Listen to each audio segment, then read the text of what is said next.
Welcome to Business Coaching Secrets with Karl Bryan. If you want to attract new high-end coaching clients, fill live events, and build a wildly profitable coaching practice where business owners pay, stay, and refer, you've come to the right place. In this podcast, Karl provides his keys to the kingdom for finding and signing high-paying clients and building the coaching business of your dreams. Here we go.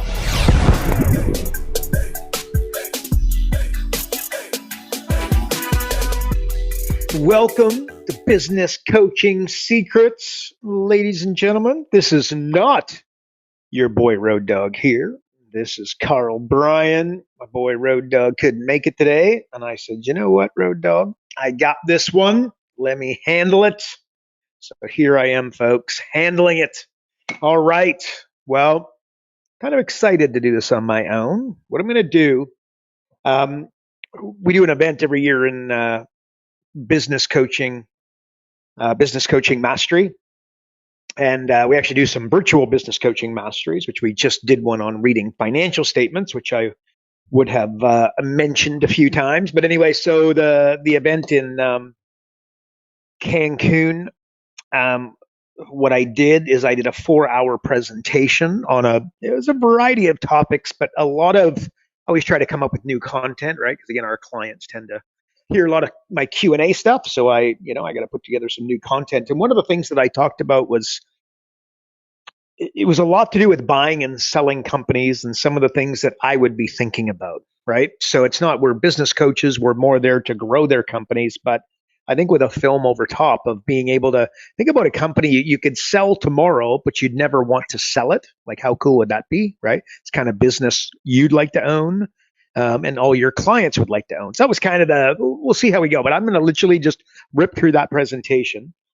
And then, I'm just going to, I don't really have I'm just going to literally rip through the presentation. When I see a slide that I think I should expand upon, I'm going to talk about it and expand upon the topic. And then I'll just keep moving and I'll ignore some and I'll highlight some and we'll see how it goes. But this is just going to be me and I'm going to be riffing. So, and actually Road Dogg, here I got instructions from Road Dogg. He said, because I'm not going to be there, he knows that I'm not going to be very funny, which a little bit insulting, right? Road Dogg, what you doing, Shoots? But he said, you got to read a few of your jokes out. Because apparently when I read them to him, it's significantly funnier than when he reads them himself. So there you go. So the Road Dogg sent me a few jokes. Mostly he loves Dangerous Dave, so they've got Dangerous Dave. So here it goes. I'm just going to read out a few jokes. I'm going to do nothing more than sense how it is going with exactly zero feedback, which probably won't go very well. This could be pretty short, but we will take it from there. So here's the first joke he sent me. Dangerous Dave's new girlfriend got mad at him for lying.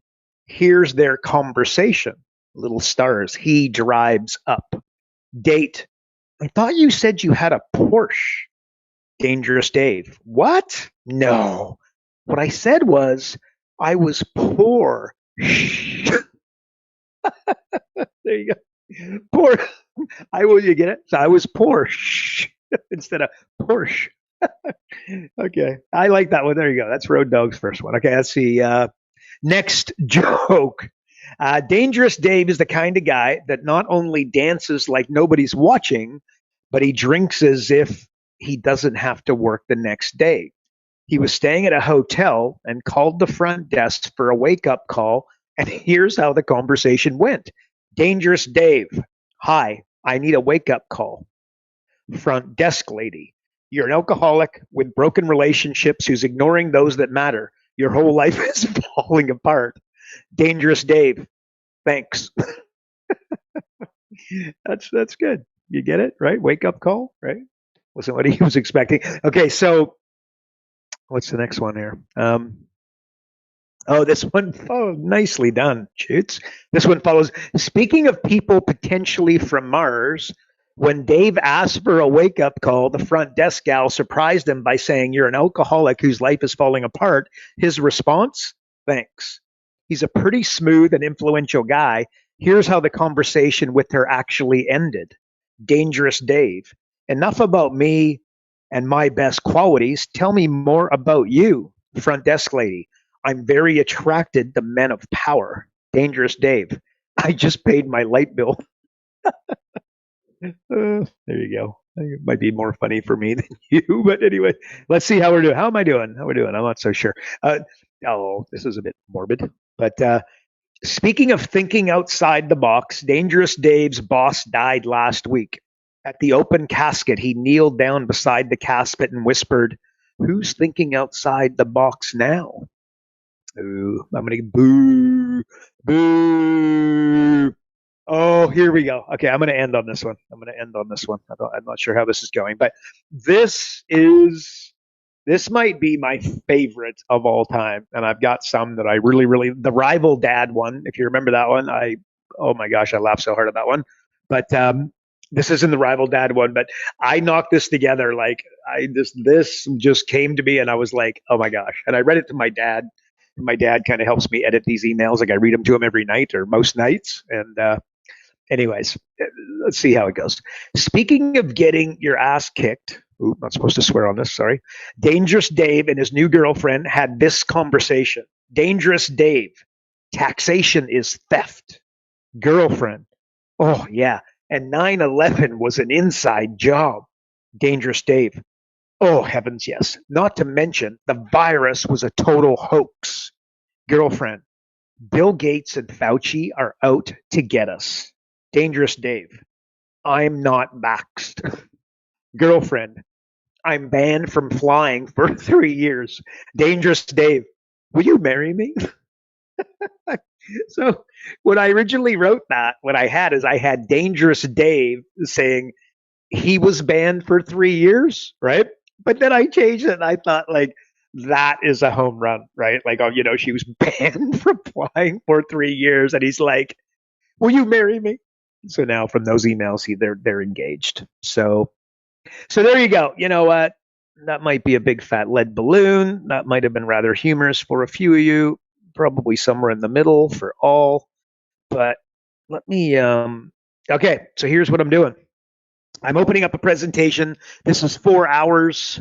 I'm not going to keep you here for 4 hours. I can assure you of that, but I'm going to kind of prattle. I'm just going to flip through, guys, and I'm going to some slides that grab me. And by the way, and really importantly, maybe for your own podcast, if you're not doing one, guys, how I came up with this idea is that I would like to read. I think I delivered some really good content in my 4 hour presentation in Cancun, and I learned a lot putting it together. And then I was thinking to myself recently, I should really revisit some of that stuff just to make sure that it's cemented in my mind, right? So then Road Dog couldn't show up to do. I was like, you know what? Rather than sitting there and going through it myself, I'm gonna go through my own presentation, and this is gonna be me relearning material that I talked about and reinforcing some things, and hopefully passing on some learnings to you, which is my absolute goal. But what I'm getting at is by running your own podcast, you will learn more than the audience, and that is where the magic lies. So start your podcast. Get out of your head. Just make it happen. Okay. The problem with the world, we tear down the losers. In fact, I wrote an email very recently saying that, why on the podcast, Road Dog asked me something to the effect of why do people tear down Bill Gates, Jeff Bezos, Elon Musk, etc. These guys crushing it. And it's like, they losers, like losers are focused on winners, and winners are focused on winning. Like that was the premise of it, right? So like think about that. But the world is trying to tear down losers or tear down the winners to build up the losers, right? Like think about that. And then everybody wants to be elite, but the world is telling them that they're just fine exactly the way they are. Think about that, right? It's like you want to crush it. You want to build the 7-figure, the 8-figure business, the ultimate funnel, the ultimate process, be the ultimate coach, the best business coach, the best presentation, the best podcast, the best whatever, right? the best husband, the best father, you know what I mean? Like the best pastor, whatever it is, you want to be elite. It's in your DNA. You wouldn't be here if you didn't want to be elite. You would not be listening to this podcast if you didn't want to be elite. But everybody around you is telling you how, you're fine the way you are. They're trying to protect you, right? Trying to coddle you. Here it is. Look, you're enough, but you're not good enough, right? You're enough. You're enough. You're good just the way you are. You got everything is within you now, but you're not good enough. Keep pushing yourself. Keep pushing yourself. And that, there's a little bit of magic in that. The way I started my presentation is that I said, okay, so let's say that we have a company and they made $1 million net last year. Okay, so it's $1 million of profit. And that may sound like, oh my gosh, that's so much money. That might sound like a ridiculously small amount of money for you. Let's just assume that it's somewhere in the middle. But we got a company that made $1 million last year. So put your hand up. This is what I kind of said. Put your hand up if you would sell your company for $5 million. Who would like to sell their company for $5 million? Put their hand up. As you could imagine, got 100 people in the room, 100 people put up their hand, or certainly the vast majority, right? So everybody wants to sell their company for $5 million, including me. That sounds like a great idea, right? Not that I would sell my company for $5 million, but you know what I'm saying, right? Like $5 million, like sign me up, let's go.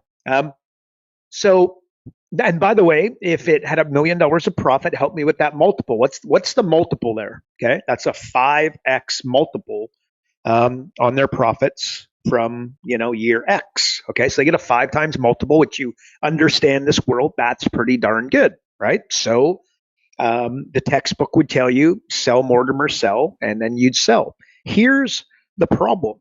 Let's assume that you sell it for $5 million. Let's assume that there's $1 million of debt, right? Because believe it's not going to be all, you know what I mean? There's going to be $1 million of debt. Okay, well, what happens? 5 becomes 4, right? And then you got to pay somebody, right, in order to sell the company. Be a business broker, an investment banker, but you got to sell the company. That's going to cost you something. Let's just assume that's $500,000 when it's all said and done. There's lawyer fees, et cetera, et cetera. But it's going to cost you something to sell this bad boy and close the deal. Let's assume that's 500. Where are we at? We're now at 3.5. Okay, on that 3.5, bad news, you got to pay some tax. What's the tax going to be? Again, depend on the variables here, like the country you're in, the state that you're in, where you're at. But let's just assume there's $1 million of tax. What are you left with? 2.5. You didn't sell your company for 5 million. You sold your company for 2.5 net, right? What numbers? But 5 million does not matter.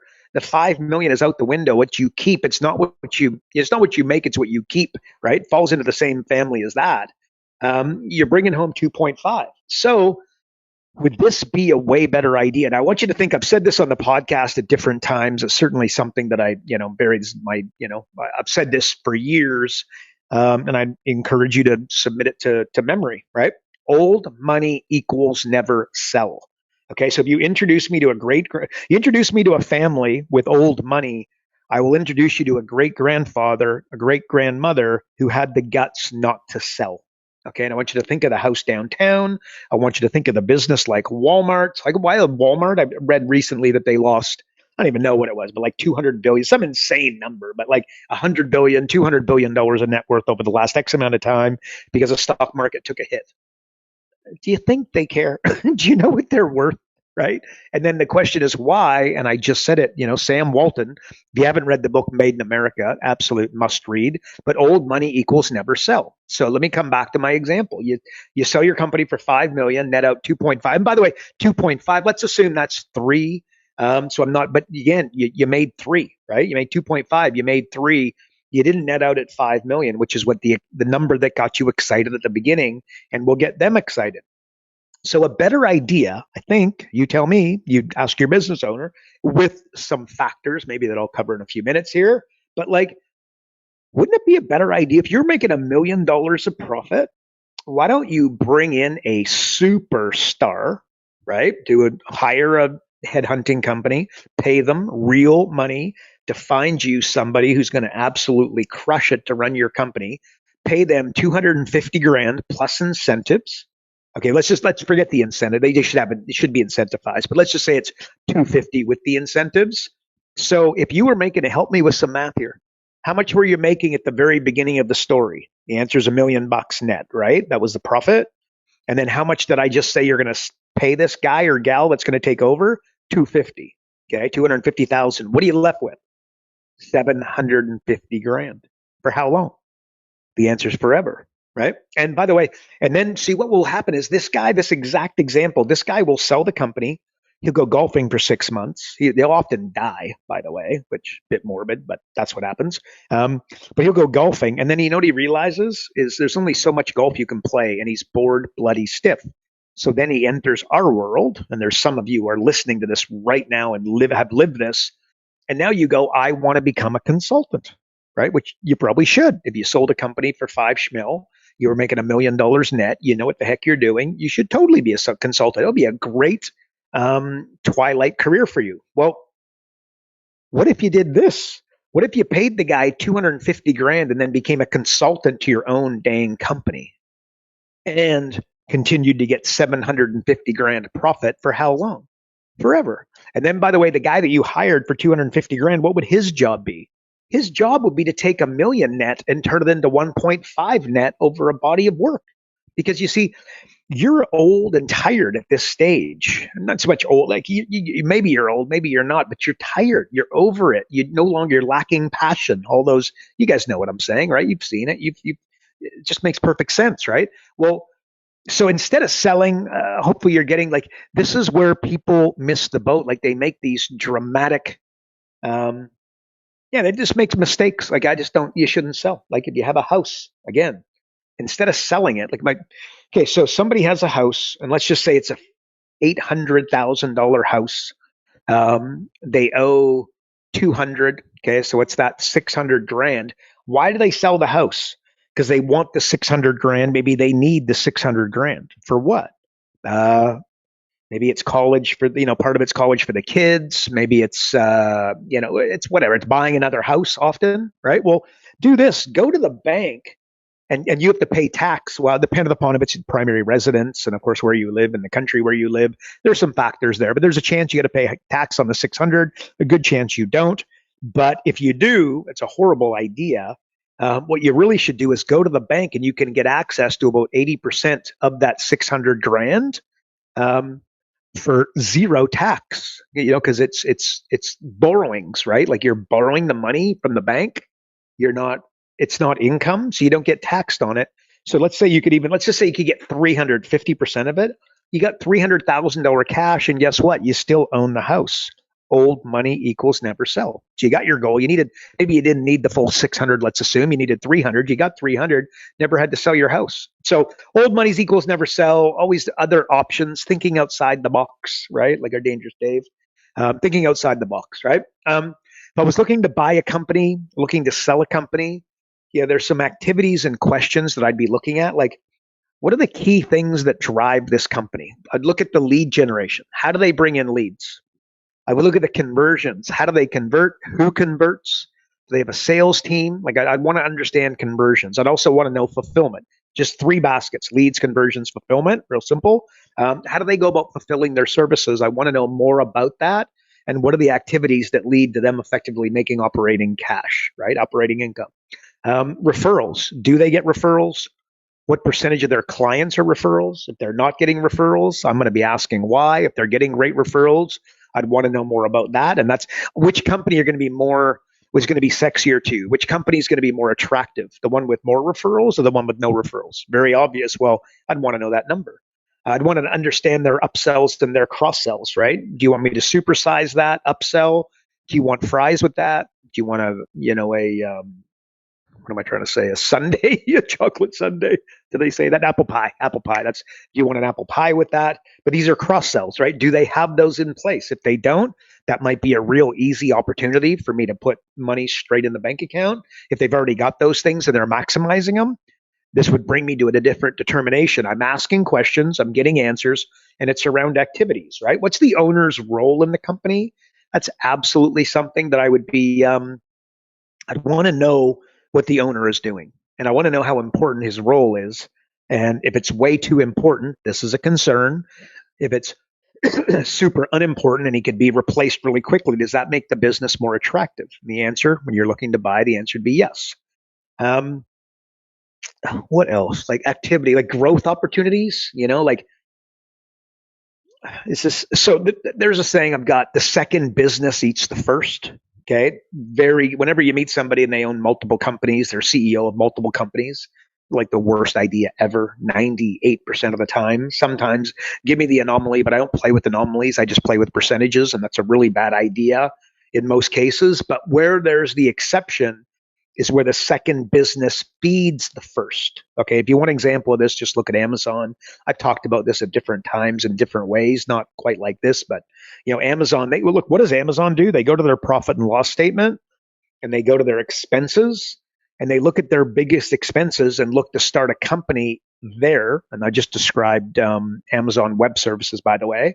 And then they start a company there, and then they become their own client. So they know immediately they got a great customer on day one, right? So thinking about that, second business needs to feed the first, not second business eating the first, and that's where people fall down. If the yeah, multiple streams of income. I'm not going down that one. You guys have heard me talk about that if you followed any of my stuff, but it's a terrible idea, right? Again, 90% of the time. Yes, some people have pulled it off, but generally speaking, when somebody tells you they have multiple streams of income, that means they have really bad streams of income, right? Um, so there you go. What are my activities? And so I'm looking to buy a company. I'd want to do some due diligence. I'd look at their finance. Do they have financials? They'll often have a profit and loss, like an income statement, but they won't be able to provide you a balance sheet, and they won't be able to provide you a cash flow statement. Uh, eh, Buzzer, not doing it. Like, unless I can see those three documents, this is not happening. What I actually want to see is, I want you to picture this. Ideally, I'd have a diagram for you, but you got on the left hand, picture a page from left to right. When we did, how to read financial statements, this is the way I explained it. But a balance sheet is a picture. Okay, a family. I describe it as a family photo. Okay, nothing happens in a business day to day that does not land on the balance sheet. Nothing. It's a very important document, and then it's a photo. So you'll see it says as at January 1st, right? As at March 1st, right? So it has as at, and it's just a picture. Boom. It's a picture in time. Okay. Whereas an income statement, you're going to see it for a period of, January 1st, December 31st, right? It's for a 365-day period, or it might be a month, it might be a quarter, it might be a full year, right? But so think of that as a home movie, okay, where it's basically for a period of time, again, a month, a quarter, or a year. Okay. So it's more, think of it telling a story. And then there's the cash flow statement that if you have 10 clients, I'll introduce you to 10 businesses that don't have a cash flow statement. I would imagine really good chance, huge, huge, huge error. And then the cash flow statement, once again, is a movie. Okay. It's a home movie. So think about that as over a month, a quarter, or a year. So I'd want to see the balance sheet on the left. I'd want to see the income statement inside. I would want to see the cash flow statement right beside that. And then I'd want to see another balance sheet as at, okay? So again, so it'd be as at January 1st. And then my next balance sheet would be as at December 31st. So in the year, and the two movies in the middle would be for 1 year, right? 360-day, 5-day period. So think of the balance sheet as two bookends, and then the other two documents, the income statement and the cash flow statement, as movies that will explain to you how the balance sheet on the left became the balance sheet on the right. Because the balance sheet on the left and the balance sheet on the right should look, they're going to look different. How different? And good and bad we'll be told by the two movies in the middle. How did you get there? So anyways, I would want to see those financial statements. Another thing I would want to see multiple financial statements. Like, a mistake that people make is they show you a financial statement, but without a comparable. Okay, so I'd want to see three. Let's say I want to see 2020, 2021, and 2022. And then I'd want to see projections for 2023, by the way, right? So that would be four. But I want to see a few, because if I stand on a scale and I'm 200 pounds, that might be, if I was 230 a month ago, I'm doing great. If I was 180 a month ago, I'm not doing so good. The comparable is critical. Like, where did you come from, right? Am I going in the right direction? Um, so that's important.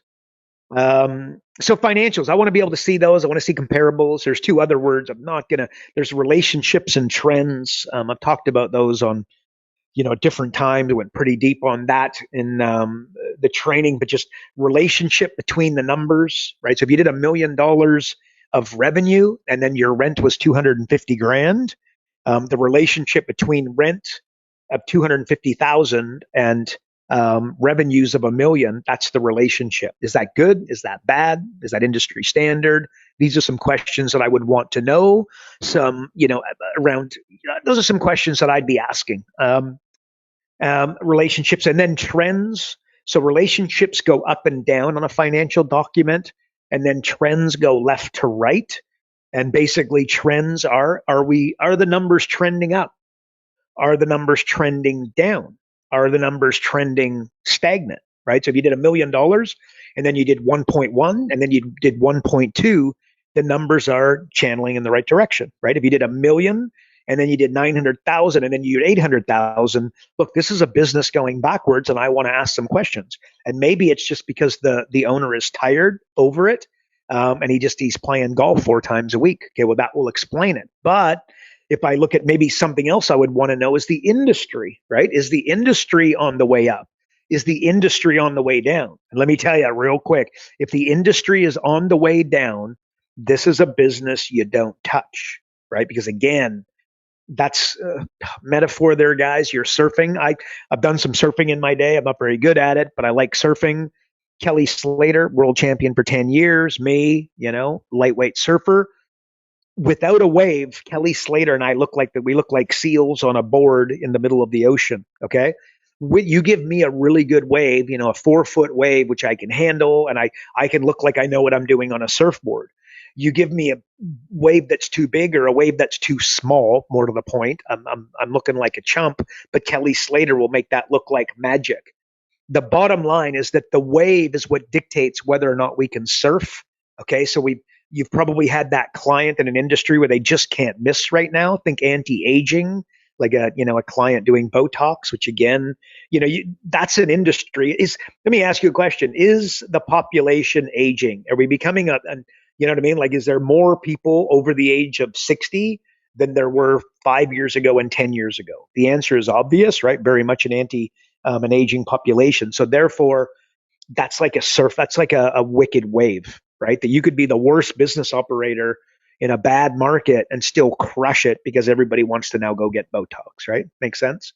So these are things, but that when I'm comparing the trends left to right, my financial statements, which way are they going? Very important. Another thing I'm looking for is like concentration risk, where one product, one service, one staff member, one client, one lead generation process, one area of the business that makes them vulnerable. That's a bad thing. Too much, again, the owner, we talked about him earlier. If he's doing too much and too important to the business, this is a really bad thing. So I don't know, maybe threats to the industry is something else I'd be looking for. There's another one. This might be a rabbit hole, but operating cash. Okay, so there's different with cash flow statement. Okay, there's 3 categories, actually 5 categories, but there's 3 categories that matter on a cash flow statement, and that's if there's finance cash, there's this investment cash, and then there's operating cash, right? So if you went to the bank and borrowed $500,000, is that as attractive of cash as if you own a landscaping company and you made $500,000 doing landscaping? Okay, or if somebody came and decided to become a business partner and they bought 25% of your company and gave you a $500,000 check, is that the same? Okay, and the answer is they're not even close. There's only one type of cash there's one type of cash that is 100 times more important than the other 2 types of cash, and that's operating cash. So when I look at the cash flow statement, what I'm really looking to do is see the health of the business, right? Because Again, let's say that they've got like the example I gave in Cancun is let's imagine that this company's got like 10 trucks and they're all $100,000 and they sold three of them last year. Well, how much is that? That's 300 grand. Where did it go?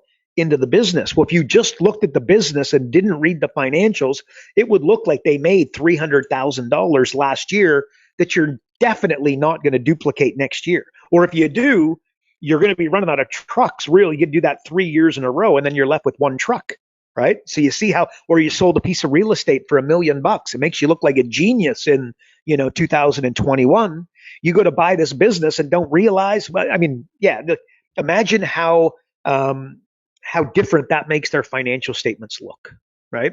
So that's why you got to be able to read financial statements. That's what we taught a course in recently, but this is something that I would want to see through a company. You guys have probably heard terms like roll up and earn out. Like a roll up is where a company will go and they will buy like, you've probably heard of a company where they own like 100, clinics of something. Like let's just say they're optometrists, right? And somebody owns 75 and they're moving towards 100. That's a roll up because if you've got a business that made say $100,000 profit last year, and then you get a 3 multiple. What's that? That's a company that's worth $300,000. That's the valuation you'd get. Well, if you take that $100,000 profit business and roll it up in a company doing $10 million and it becomes part of that, you immediately get a significantly bigger multiple on your company. Like you make that company significantly more attractive, significantly more valuable the minute you roll it up. And that's why those companies do that. I don't know that that's really worth talking about much here, but that's something you might want to be. As a business coach, I would encourage you to understand that concept. And then you've probably heard of an earnout. Think of earnout as if then. Okay, so if this happens, then this happens. You heard of the insurance guy that sold his business for $1 million, right? That was an earnout. So he really didn't get anything. If the business continued to do status quo and grow a little bit. And by the way, that guy normally sticks around for 1, 3, 5 years to see that through. But he becomes a staff member as opposed to a business owner. Somebody else takes it, so he gets paid $1 million. But it's really on an if-then basis. So it's like an earnout is when you hear about the insurance guy that sold his company for $1 million. Generally, that's what it was. What else am I going to go over here? One of the slides, you're not too late. Okay, again, a lot of people in a room, a lot of people listening to this might be kind of feeling like, maybe like they're not going to be that uber success, but they want to make 250 grand a year and they're happy with that. They really want to be, the 10 million, $100 million operator, but they just don't feel like they kind of missed their opportunity. Let me tell you, I've written this in an email multiple times, but Ray Kroc was 52 when he opened up his first McDonald's. Morgan Freeman, the actor, right? He was 52 before he got his break. The Red Bull guy, he was 61 when he started Red Bull. Stan Lee of Marvel Comics, I don't know what he was, but he was over 40 years old when he got going. Henry Ford, I don't know how old he was, but he was over 40. Rodney Dangerfield, same thing. I think he was 46 maybe when he got his big break, but bottom line, mid 40s, But Ray Kroc was 52 and Colonel Sanders was 62. Those two I know for sure I don't know exact dates, but those are well documented and out there, So you're not too late. You'd be very, very surprised. And you're also not too young. I got one of our guys, I think he'd be 24 now, does about 400 grand a year. He's a young guy, but I tell you, he doesn't operate like a young guy. He's got the confidence of a 60-year-old and, he's crushing it. So there's also the other side of it. Look, if you were looking to buy a company, I want you to think let's use a hair salon as an example, or it could be a chiropractor or physio or anything like that. But there's 10, let's just say there's 10 what do you call them, in a hair, there's 10 chairs in the hair salon, right? And there's 8 that are empty. Okay, so 2 are active. My question is, do you want to buy that company Or there's another one where there's 10 beds and there's 10 chairs and 9 are full. Which business do you want to buy? And let me tell you, I want to buy the one with the 8 empty chairs. Why? Because they're only operating at 20% capacity. The one that's operating at 80%, 90% capacity, there's no room to move. So they're going to be asking top dollar, getting top dollar. And I don't have, unless I have a really solid plan, the lower end operating business would be more attractive, which I think that goes against conventional wisdom. Um, and of course, that's a bit of a black and white explanation to something that's very, very gray, because there's other factors, which the factors that I went through earlier around the questions that I'd be looking at. But let me tell you, it's a mistake that people make is they're looking for the business that's crushing it. That's not necessarily what I'm looking for. Um, that might actually, it's the personality profile. Like there's lots of things that would go into that. Just use your imagination, no doubt. Um, there's asymmetrical risk reward. If I wrote this in an email not long ago, and like a random thoughts kind of thing, but like if you know it's going to work, it's not an experiment, right? So like, as an example, we 47 countries, got over 1,000 people working, with us right now. If I started a digital marketing agency tomorrow, I guarantee it would be successful. I guarantee, drop the mic. I couldn't not make it work. But would it be taking away that there's got to be some other questions that go into making me decide it? But what I'm getting at is that like there's asymmetrical risk reward. Jeff Bezos, I mean, if he's going to start a company, remember his second business feeds the first. He wasn't wondering if Amazon Web Services was going to be successful, because he was automatically going to become his biggest client. And just by virtue of that, he knew that he was going to be able to do well. He had no idea, I would imagine, when he started it would go as well as it has, and it does. Um, that alone probably be $1 trillion business one day. Unbelievable, like bigger than Amazon, in other words. But anyway, so that's asymmetrical risk reward. The richest people in the world, this is the one thing that they all have in common, okay, where they're looking for like a high risk, very low risk, very high reward. So talking to you as a business coach, I think we may have talked about this recently, but again, we cover a lot here. Let me just like hiring. Okay, I meet a business coach. They're doing okay, making their 100 grand. What's the goal? I want to hit 250. I'm like, okay, it's not how, it's who. Who's going to help you? Well, let's say if you hired a lead generator that all they did was generate leads, make calls, send out direct messages, knock on doors, go to networking functions. All they did was generate leads for you. That's it. Every day for 12 months. And then you paid them $2,000 a month, which would be a terrible wage, but let's assume you could hire them for that. That's 24 grand a year. Well, and by the way, that's it's 6 grand in a 90-day test. Okay. So you're putting $6,000 in harm's way, because assume that in 90 days you get out of this, right? It's not going well. You're putting $6,000 at risk. And if you charge 2 grand a month, and that's 24 grand a year, how many clients do they need to get you in a 12-month period to break even? And you guessed correctly, one. Think asymmetrical risk reward. Are you willing to gamble 6 grand on having a lead generator that absolutely crushes it for you? So here's what the business coach says to me: Karl, I get it. I agree. That's awesome. I've never thought about it that way. I'll hire them when I'm ready. And then I say, guess what? You're never going to be ready. That's not the way it works, right?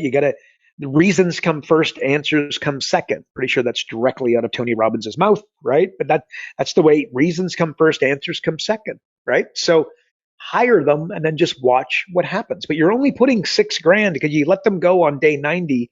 You paid them 6 grand, wave goodbye, and then hopefully you'll try with somebody else and not give up. But that's what you got to do. And by the way, if you charge 1 grand a month, that's 12 grand a year to get 2 to break even. If you charge 2 grand a month, you got to get 1 to break even. But if you charge 2 grand a month, that's 24 grand a year. If they get you 2 clients, you double your money, right? And then go up from there. Why do people invest in Bitcoin? To double their money, right? Well, I don't know. And then, by the way, asymmetrical risk reward. What if he gets you 30 clients this year? right? And what if that 30 clients becomes 300 grand? Guess how much you paid them? 24 grand. And there should be incentives if they're working out that well. No doubt you'd up their pay, but no doubt you can see asymmetrical risk reward. That's an example, but you got to, reasons come first, answers come second. You got to pull the trigger. Example that I have, my clients, I've talked about this tons. I've mentioned it here on the podcast different times, but like I go to the Chamber of Commerce. The gal, who's the number one salesperson here is my question. That person is who I'm targeting. I get them out to lunch. I get them on the phone. I get them one to one. And I just say, look, here's what I do. I pay $1,000 cash for every client you get for me. This is how we do it. No, but you're not going to send me anybody that's going to buy straight away.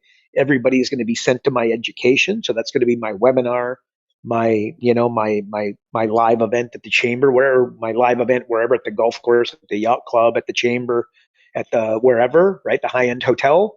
So you invite them to there, and anybody who buys, I pay you $1,000. And by the way, I would like to pay you $1,000 up front for your first referral, because you said you're going to be able to send me multiple people. Well, I want to pay you $1,000 up front. Done that many a times. And I've also been screwed, right, where I paid the $1,000 and never got anything in return. But I have also had that, provide a 10, 25, 50, maybe 100x return in different scenarios, right? Where I just picked well, and he sent a ton of people. So think about who that could be. The guy selling advertising, the guy, the Chamber of Commerce, the person heading up the BNI on behalf of the BNI. So thinking about that, that's asymmetrical risk reward. That's the richest people in the world all do that. What else do I have here? So I've got something here. Like I said this in an email, and I remember I said, hopefully I'll say something more impactful than this, but I don't know that I'll ever say anything that's important. And it's, they stay because they like you. So I want you to think of your coaching clients. How do you put yourself out there? Would they say that they like you? You know what I mean? Like, do you invite your coaching clients to your house? Have they been to your house? If the answer is no, you're missing out on an opportunity. Have you been to their house? All right. You're missing out on an opportunity there to really solidify and really strengthen that relationship. Uh, again, think of saying this in a black and white way when it's very gray, but not really. I tell you, that's absolutely. Have they met you face to face? For sure. Have you jumped on? If your clients are all over the country, and many are, and that's a lot of the time a good thing, do you jump in a plane to go see them? And when you do you think about the expense, or do you think about solidifying the relationship for the next 10 years? Hopefully your asymmetrical risk reward, jumping in that plane, will be very smart idea. And let them know you're jumping on a plane just to take them out to lunch, because you want to get belly to belly, toes to toes, eyeballs to eyeballs with them. Extreme. In fact, I got a message from a good buddy of mine, played in the NHL, lives on my street in Kelowna, and we just talked about extreme, and he was asking me to explain something that I explained. We used to go for a walk, and I was explaining something to him, or he wanted me to dig in a little bit on what that was. And it looked like this. So he's got this big piece of property. I said, one of the businesses that I think could be really good, and a trend, which money is made with trends, is having like a, what do you call it? Like an RV park, or like a camping ground, right? Where we live, like it's a pretty popular place to do that.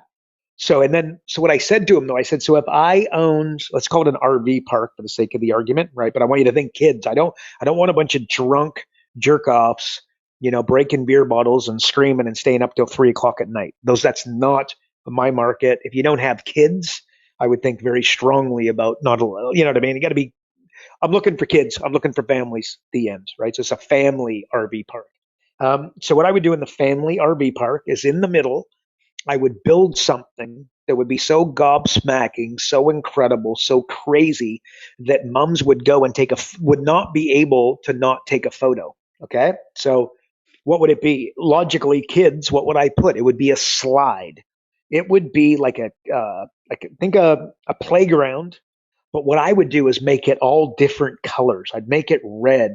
I'd make it yellow. I'd make it blue. Every year I would repaint it so that when people came, it still had that glossy, brand new feel to it.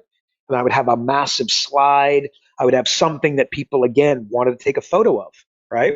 And then why would I do that? I want you to think of the Eiffel Tower. What do people do? They go to the Eiffel Tower. You probably have this photo yourself. You have the camera, and then you stand there, and the photo's coming up at you, and you can see the Eiffel Tower behind you, right? And then you're there, and then what do you do with it? You take it and put it on Facebook and Instagram and wherever else, right?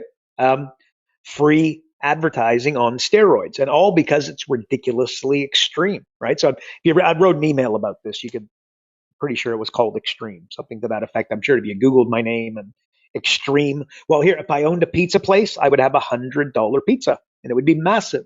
And if you ate it without leaving, um, I would give you a second one for free, right? And then again, and I would take a photo and I would put that on my social media. And I guarantee that you would, well, there's a good chance you take a photo of yourself eating this massive $100 pizza and, talking about the free one that you got, and you'd be doing that, right? Like, so I would get free if I owned a bar. Again, I would have a $50 cocktail, right? And when somebody bought it, bells would go off. It would be super, like, it'd be ding ding ding ding ding. Like, it would be a big deal. It'd be a special glass.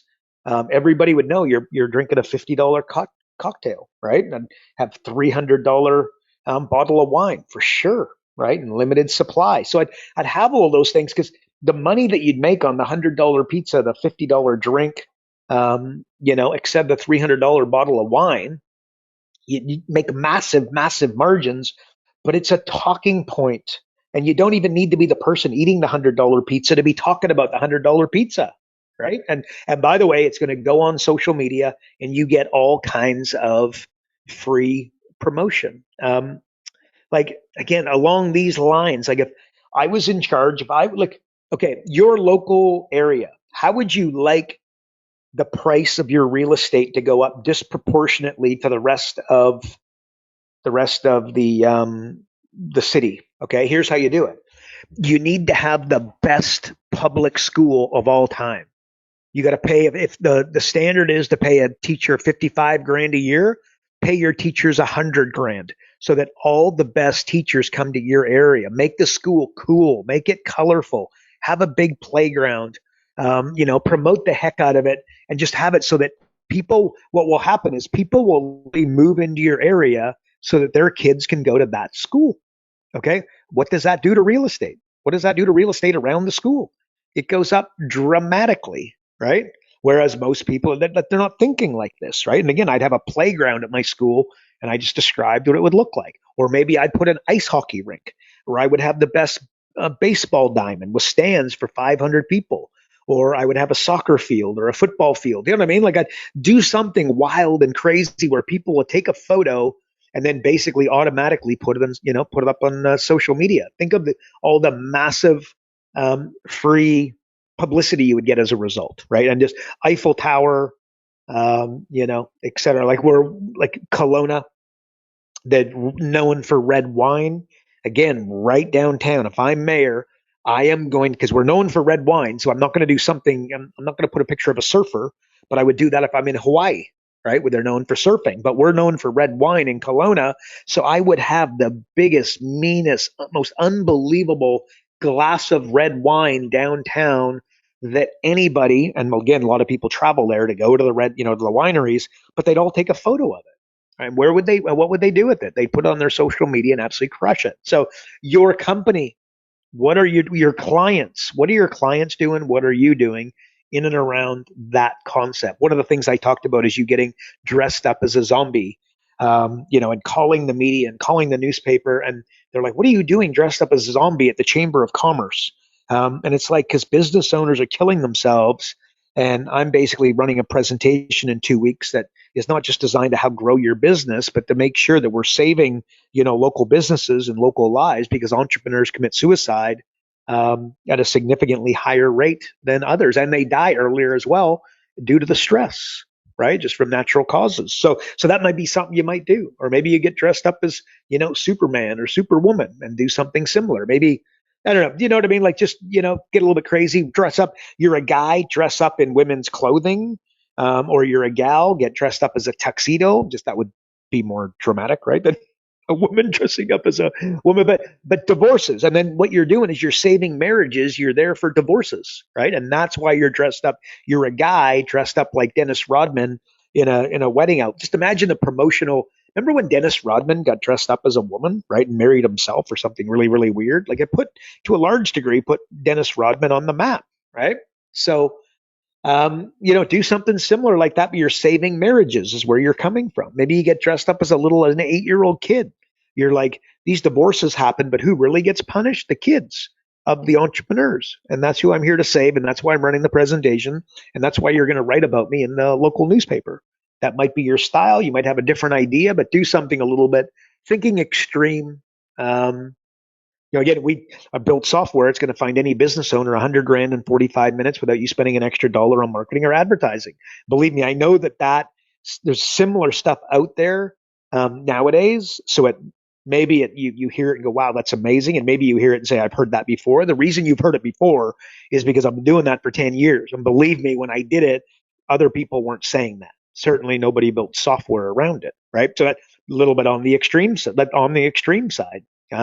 So anyways, there you go. You know what? I help my boy Road Dog here. So there's some look. I hope that helps. Little tidbits. I gotta. You know what? There's one other one here, like second order consequences, which I think is good. But like, it's like the business owner doesn't realize when he buys a boat.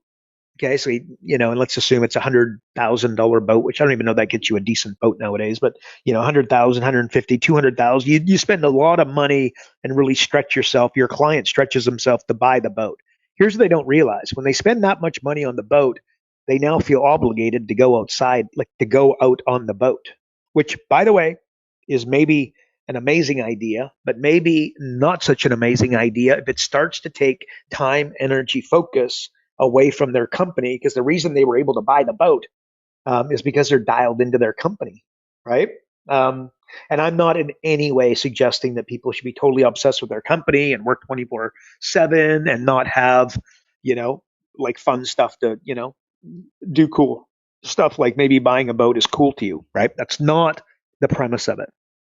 The second order consequence, third order consequence people don't seeing is like buying the boat and then spending a bunch of time in the boat. And then guess what you do in the boat? You probably drink a few beers and a little bit of wine.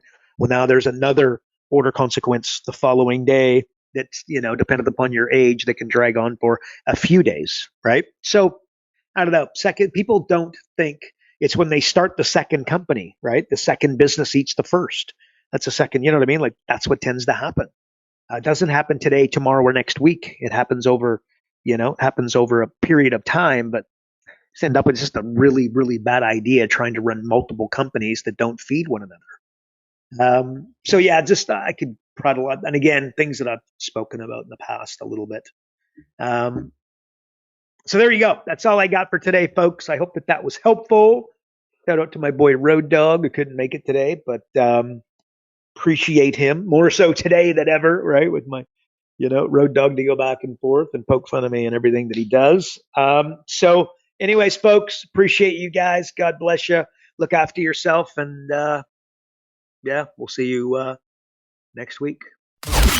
Karl Bryan built Profit Acceleration Software 2.0 to train business coaches how to find any small business owner more than $100,000 in 45 minutes without them spending an extra dollar on marketing or advertising. This becomes a business coach's superpower. So as a business coach, you'll never again have to worry about working with business owners that can't afford your high-end coaching fees. Check us out at Focused.com.